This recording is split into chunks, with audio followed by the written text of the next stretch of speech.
네, 반갑습니다. 황교신이라고 하고요. 어제가 저희 어머니 생신이었어요. 68이 됐고 저는 46입니다. 어머니 생신을 맞으면서 저는 또 하나의 어머니의 생일을 이렇게 세고 있는데, 어제가 어머니 쓰러지신 지 18번째, 그러니까 병상에 누워서 18해 동안 이렇게 지나온 이야기들, 생각들, 기억들이 참 많이 났습니다. 여기 가족 사진에 저는 부모님 중에 누구를 좀 많이 닮아 보이세요? 네. 네. 제가 제 얼굴을 잘 아는데 저는 부모님 얼굴 중에 못생긴 부분만 골라서 닮았습니다. 그래서 어떤 자리에서는 어머니를 말씀하시는 분도 있고 아버지를 말씀하시는 분도 계십니다. 그 가족 사진은 제가 대학교 4학년 때 찍었어요. 여러분 이 얘기 들으면 놀라시겠지만 그 가족 사진을 찍고 꼭 보름 뒤에 어머님이 갑자기 쓰러지셨어요. 그러니까 보름 전에 저희 가족이 무슨 일이 있었는지 갑자기 가족 사진을 찍고 싶다는 생각이 들었어요. 그 가족 사진을 찍고, 그리고 그 사진이 어머님이 건강하셨던 마지막 사진으로 남아있는데, 제가 2004년에 아침마당이라는 방송에 생방송에 출연했었는데, 그때 이금희 아나운서가 저 어머니 건강했을 때 가족 사진 보면서 매일 울지 않았냐고 그렇게 질문했었어요. 근데 제가 그때 했던 답은, 이 땅에서 저렇게 건강한 모습으로 다시 만날 수 없을지라도 제가 천국에서 어머니 만날 때 모습을 기다릴 수 있고 그리워할 수 있다고 그런 말을 한 적이 있었습니다.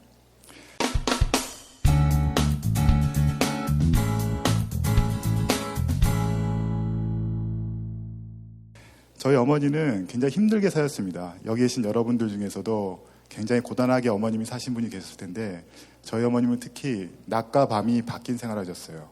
그래서 동대문 새벽시장에 밤 10시에 출근하셔서 밤을 꼬박 쓰면서 일하시고, 그 다음날 오후에 오셔서 잠깐 주무시고 다시 일하러 나가시고.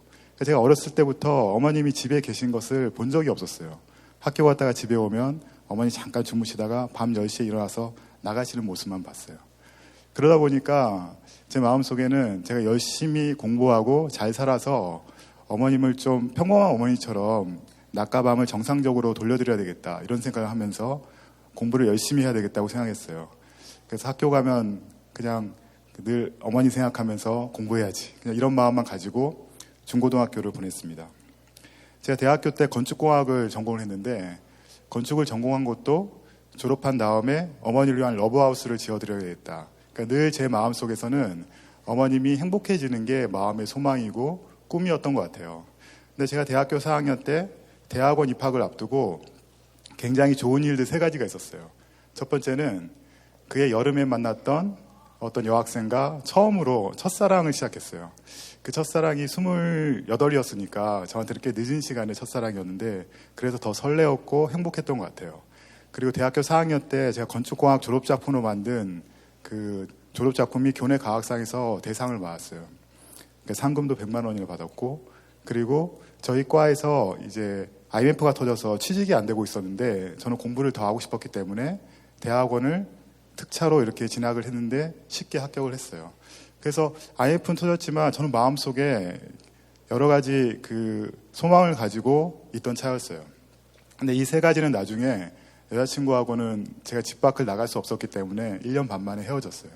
그리고 교내 건축과 과학상에서 대상을 받았던 거는 집에서 어머니 간호하다가 청소하다 잘못 건드려서 그 크리스탈 트로피를 깨트렸어요.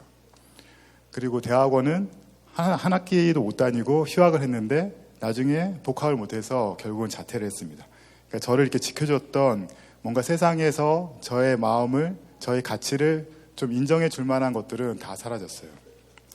처음에 어머님이 쓰러지신 얘기를 좀 해야 될 것 같은데요. 제가 대학교 4학년 때 어머니 몸이 굉장히 많이 약해지고 있었는데, 그때 저는 공부하느라고 어머니 몸이 점점 쇠약해지는 걸 잘 몰랐어요. 늘 출근하시고 고생하시고 내 빨리 성공해야지, 뭐 이런 생각만 했었던 것 같아요. 근데 제가 대학교 4학년 말에 어머님이 가게에 계시지 않고 병원에 계시다는 얘기를 들었어요. 그래서 전 택시 타고 밤에 달려가면서 별일이 없을 거라고 생각했어요. 앞으로 뭐 어마어마한 일이 일어날 거는 상상도 못했죠. 근데 마침 병원에 가니까 어머니 돌아가시기 직전의 모습으로 계신 거예요. 그래서 병원의 측에 빨리 어떻게 수술을 해달라고 그랬는데, 그 병원에서 수술 준비가 안 됐다고 기다려보라고 그래가지고 계속 기다리다가 제가 119를 불렀어요. 119 기사 선생님이 근처에 좋은 병원들이 많이 있는데 아주 멀리 있는 왕십리에 있는 한양대 병원까지 왔어요. 난양대병원 선생님이 지금 돌아가실 것 같고 수술을 못 한다고. 그래서 그 건너편에 있는 작은 병원에 수술했는데, 그래서 그 굉장히 소중한 시간, 그 골든타임을 다 놓쳤어요.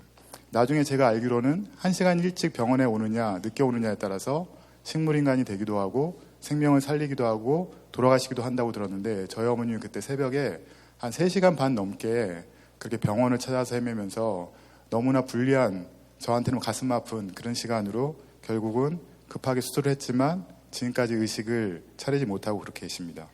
저는 어렸을 때 어머님의 그렇게 힘들게 사시는 모습 자체를 보면서 저한테는 그 모습이 사랑의 교과서였어요.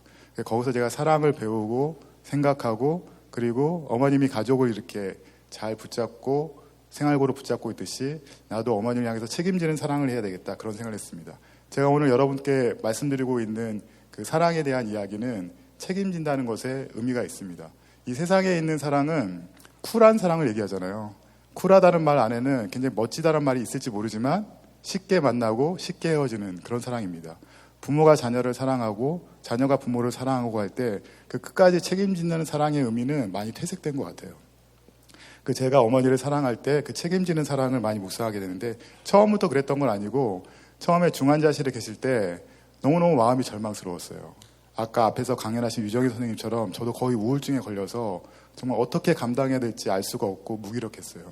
하루 3번 이렇게 면회를 갈 때 사고를 끓여드리고, 그리고 병원에서 어머님 몸에 냄새나고 노숙자처럼 되는 것을 너무 안타깝게 여겨서 깨끗하게 닦아드리고, 그리고 제가 간호사님께 보면서 어머니 간호해드리고 그랬는데 아무런 호전이 되지 않았어요. 큰 병원으로 옮겨가지고 제가 학교를 휴학하고 직접 간호해드렸지만, 매일매일 밤새면서 간호했지만 병원에서는 집으로 모시고 가라고, 더 이상 의료적으로 해드릴 수 있는 게 없다고 얘기했습니다. 그런 절망적인 상황에서 제가 어머니를 집으로 모시고 와서 제가 의사처럼 간호해야 되는데, 그때 제 고민은 왜 나한테 이런 일이 생겼을까? 내가 어렸을 때부터 기도하고 소망했던 엄마의 행복은 왜 이런 현실로 펼쳐졌을까? 그 왜라는 그런 질문을 저한테 참 많이 했어요. 근데 왜라는 질문을 하면 할수록 마음이 더 어둡고 침체해졌어요.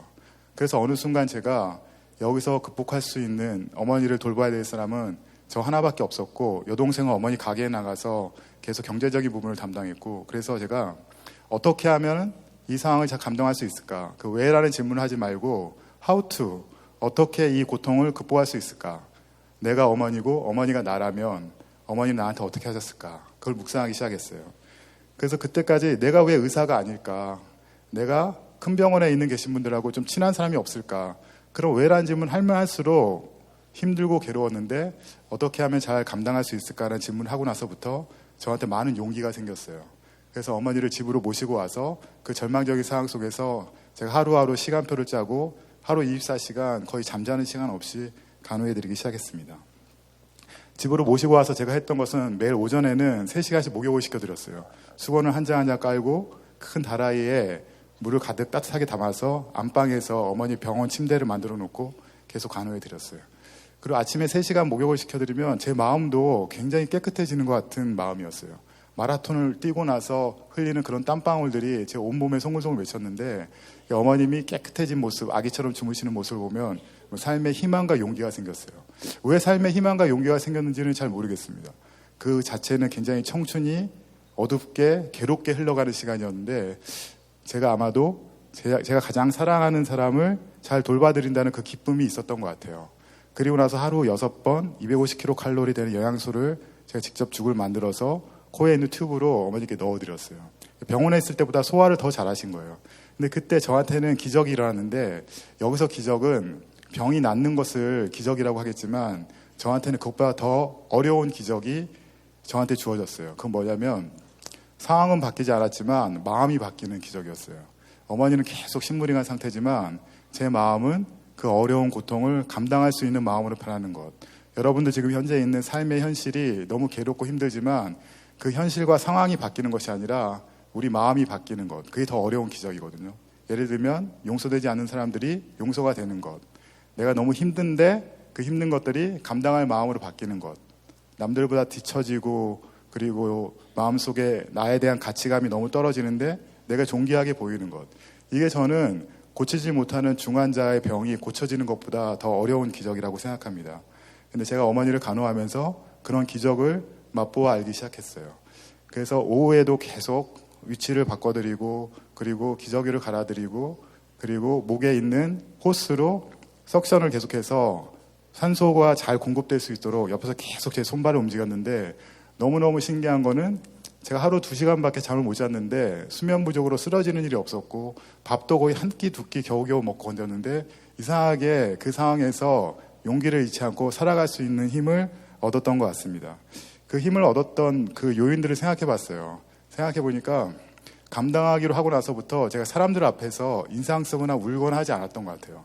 그냥 사람들과 함께 있을 때는 웃고 그러면서 사람들이 저를 좀 신기하게 여기고 저한테 많이 다가왔던 것 같아요. 그리고 많이 격려를 해주셨죠. 그리고 하루하루의 이 시간 동안 내가 감사한 거를 많이 찾았어요. 어머님이 내 힘으로 잘 계셔주는 것, 아기처럼 주무시는 것, 또 내가 어머니 표정을 보면 왼쪽으로 눕고 싶은지 오른쪽으로 눕고 싶은지 느껴지는 것, 그리고 어린아이가 옹알옹알하면 그 엄마는 알았듯이 제 엄마의 표정과 모든 걸 보면 엄마가 지금 배가 불편하신지 여러 가지가 다 느껴지기 시작했어요. 저는 그게 기적이라고 생각합니다.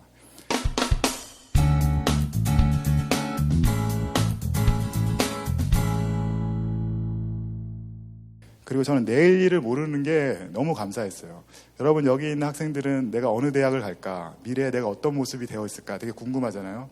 근데 저는 1997년 11월 27일 날 어머니 그 새벽에 뇌출혈로 쓰러지셨는데 그때 제가 2015년까지 횟수로 19년 이상 식물요한 상태의 어머니라는 것을 알게 됐다면 전 하루하루 못 살았을 것 같아요. 내일 일을 모르기 때문에 오늘 하루하루 치열하게 살고 그 하루가 7년이 되고 10년이 되고 이렇게 19년째가 된 것 같습니다. 그리고 또 제가 감사했던 것은 어제의 일이 기억나지 않는 거예요. 우리 마음속에 어제 고통스러웠던 것, 심지어 1년 전, 10년 전에 고통스러웠던 것들로 굉장히 괴로운 그러한 분들 굉장히 많으신 걸로 알고 있어요. 근데 제가 처음 이렇게 대중적으로 강연을 했던 곳이 어머니 마지막에 입원하셨던 그 병원 근처에 있는 곳이었어요. 근데 7년 만에 그 길을 다시 가는데 7년 전에 분명히 너무 괴로웠던 그렇게 걸었던 길이었는데 그 괴로움이 하나도 생각나지 않았어요. 그 제 마음속에 7년 전 또 지난달 뭐 작년에 있었던 어떤 일들 어떤 고통이 기억나지 않는 것 그게 너무너무 제 삶에 용기를 주고 그리고 견딜 수 있는 힘을 주었던 것 같습니다.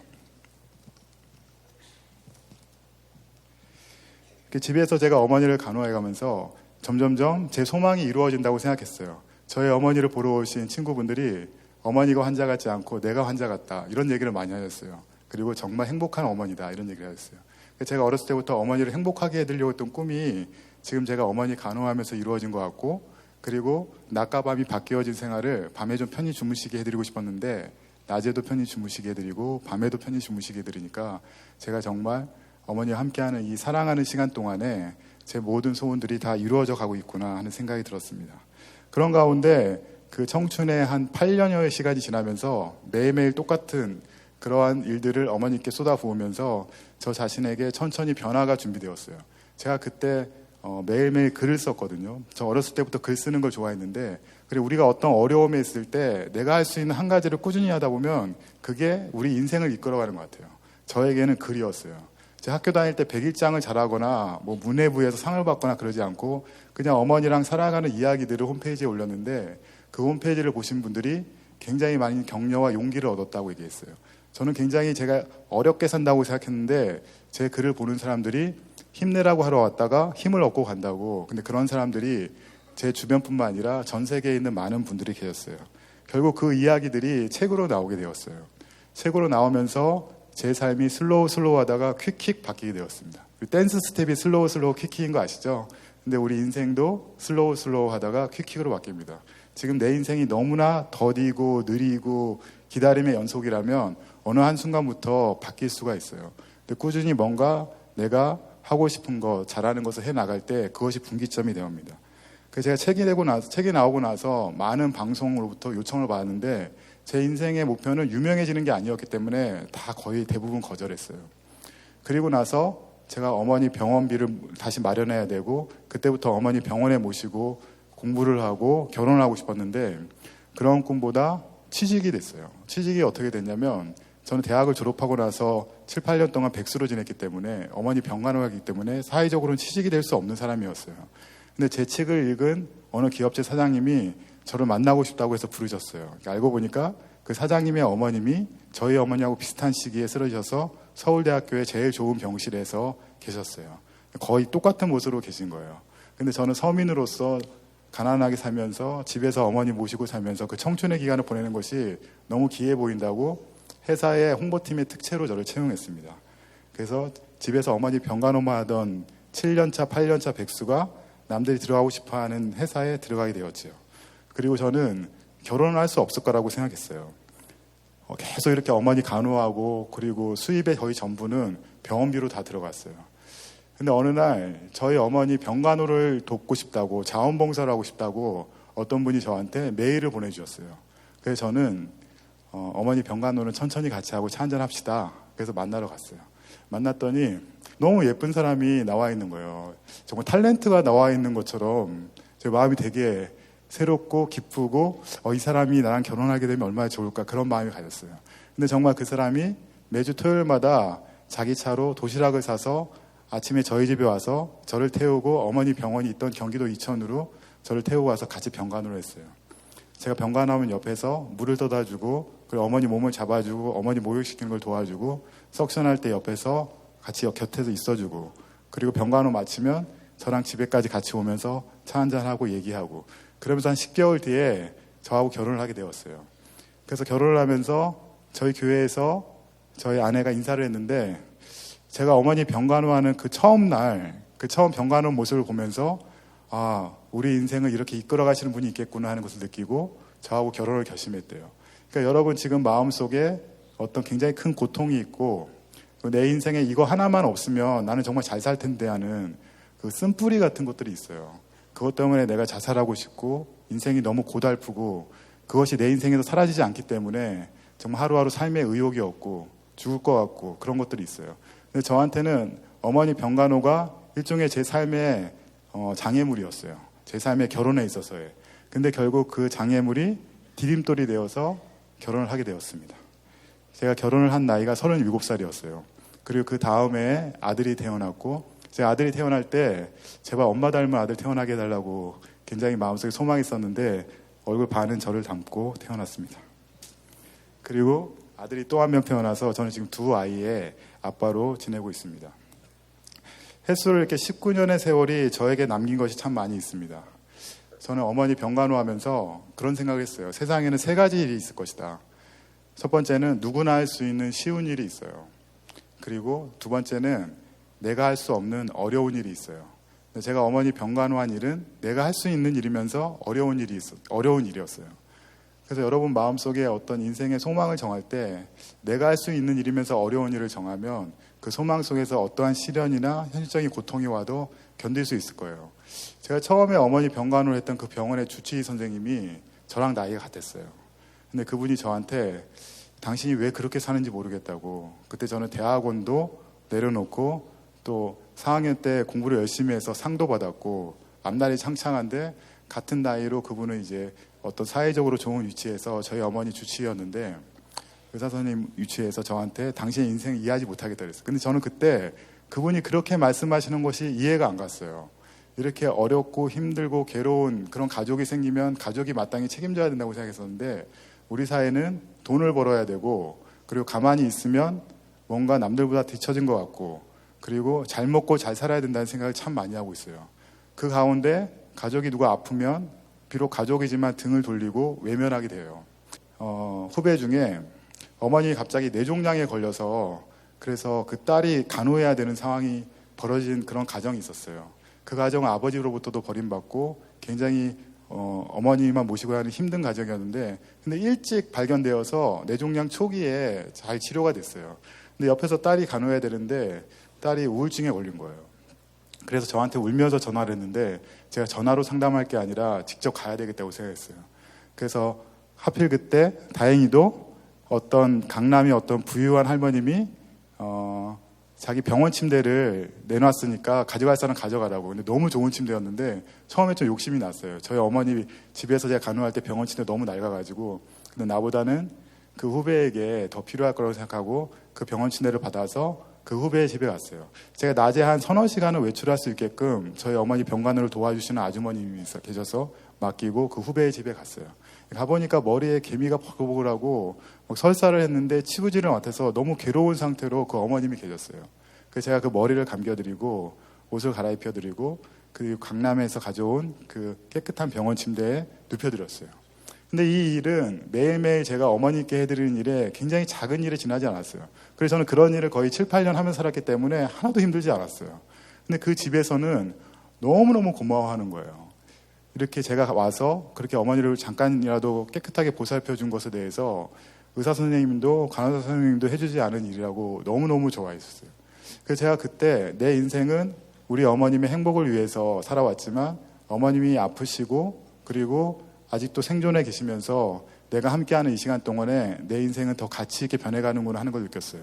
왜냐하면 그때 제 꿈은 소소한 그런 평범한 시민이 아니라 어머니 같은 분들을 위해서 살아야 되겠다는 생각이 들었어요. 그래서 우리 사회에 어렵고 힘들고 괴로운 사람을 보면 마치 저 같아요. 저희 어머님이 지금 장애 1급이거든요. 그리고 노인 장기 요양보험 1등급이지만 너무너무 중환자라서 혜택을 전혀 못 받고 있어요. 그래서 제 삶에 답이 없어요. 열심히 돈을 벌고 직장 생활하지만 계속 어머니께 들어가야 되고 또 아들이 둘 태어나고 또 한 가정의 가장으로서 또 집안을 잘 먹여 살려야 되는 그런 일들 속에 있어요. 근데 어머니는 계속 생존해 계시기 때문에 계속 이 모든 것을 감당해야 돼요. 감당해 나가는 그런 시간을 계속 겪어 나가야 돼요. 그래서 저는 제 인생을 바라보면서 인생이라는 게 원래 답이 없구나. 답이 없는 상황에서 걸어가는 것이고 나중에 내 인생을 뒤돌아봤을 때 그때 답이 발견되어지는 것이 우리 삶이구나 하는 생각이 들었습니다.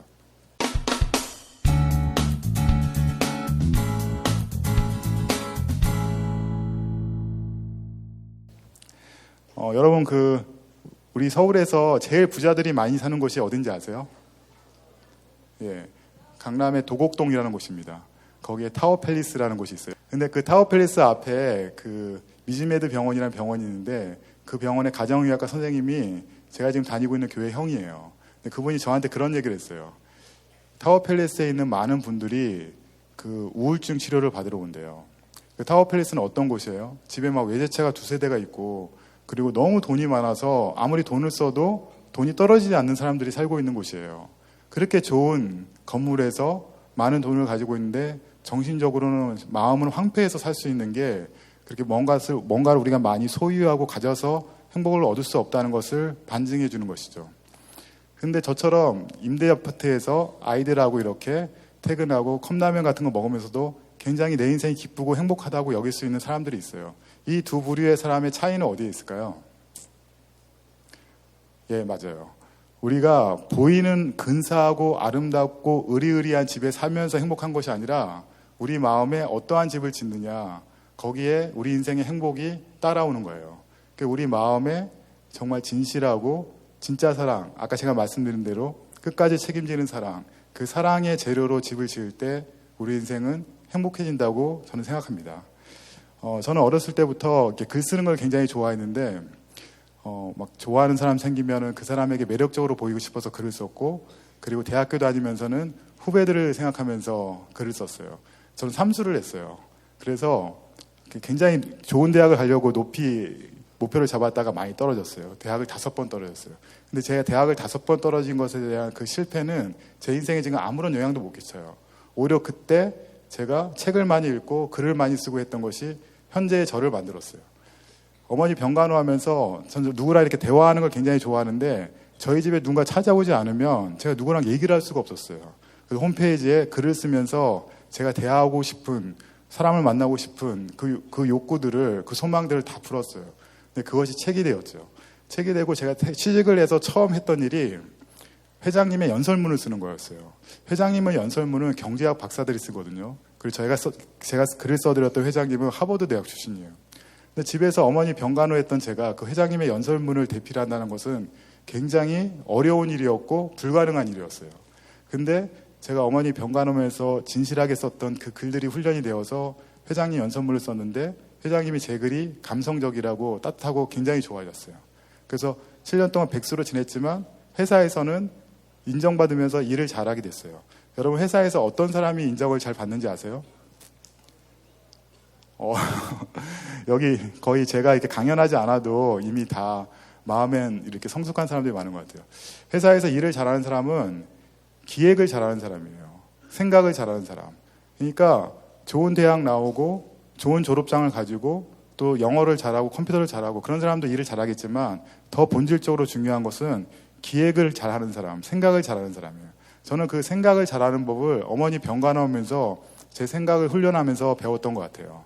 내가 가장 사랑하는 분을 내가 하루 종일 간호함으로써 나는 정말 고귀한 사람이다. 이런 생각을 하면서 회사 생활을 나중에 그런 생각 속에서 뭔가 일을 판단하고 회의를 하고 같이 얘기해 나갈 때 결과들이 늘 좋았어요. 그러니까 여러분들 지금 학교에서 열심히 공부하고 좋은 성적 내고 또 회사에서 가정에서 뭔가 좋은 성과를 내면서 행복해질 거라고 생각하지만 사실은 지금 있는 이 자리에서 내가 어떤 생각을 하면서 살아가는지 그 생각에 마음의 초점을 맞추면 그 생각이 결국 우리의 삶을 행복한 곳으로 이끌어갈 수 있습니다. 그 어머니 병간호하면서 글을 썼고 회사에서도 글을 쓰는 일을 하면서 전 취직이 되었어요. 글쓰기는 제 인생을 이끌어왔죠. 지금 현재는 책을 만드는 일을 하고 있는데 다른 사람들의 글을 제가 교정하고 글을 좀 더 예쁘게 다듬고 하는 일을 할 수 있게 되었어요. 근데 그 일로 제가 직업을 얻게 되었고 지금 한 가정의 가장으로서 살고 있어요. 근데 제 주변에 있는 많은 사람들은 그렇게 7년 동안 8년 동안 집에서 꼼짝없이 어머니 병간호하면서 지내는 것에 대해서 사회적으로 부적응자가 될 거다. 나중에 어머니 돌아가시면 쟤는 자살할지도 몰라. 그런 얘기를 참 많이 했어요. 하지만 지금 그 사람들이 저한테 다 미안하다 그래요. 그때 그렇게 생각했던 건 미안하다고. 지금 저는 한 가정의 가장으로서 결혼도 했고 그리고 어머니 계속 병간호하면서 사회적으로 좀 귀한 사람이라는 얘기를 많이 듣고 있는데 어렸을 때부터 저 마음속에 있던 어떤 외모에 대한 그리고 저의 마음속에 소심한 것에 대한 그런 열등감이 지금은 없어요. 대학도 5번 떨어지고 대학 졸업하고 사회에 나가지도 못하고 집에서 잠도 못 자면서 어머님의 간호를 해왔지만 지금은 한 사람의 사회인으로서 그리고 여러분들 이렇게 만나면서 살 수 있었던 것은 제가 어머니 병간호를 하면서 느꼈던 겪었던 그 고통 속에서 누렸던 많은 기쁨과 감사였던 것 같습니다. 예, 여러분들 앞으로 이렇게 또 언제 제가 다시 만날지 모르지만 인생에서 지금 마음속에 어떤 걸림돌이 있다면 그게 디딤돌이 되어서 내 인생을 빛나게 해줄 거라는 것을 한번 꼭 생각하고 살았으면 좋겠습니다. 감사합니다.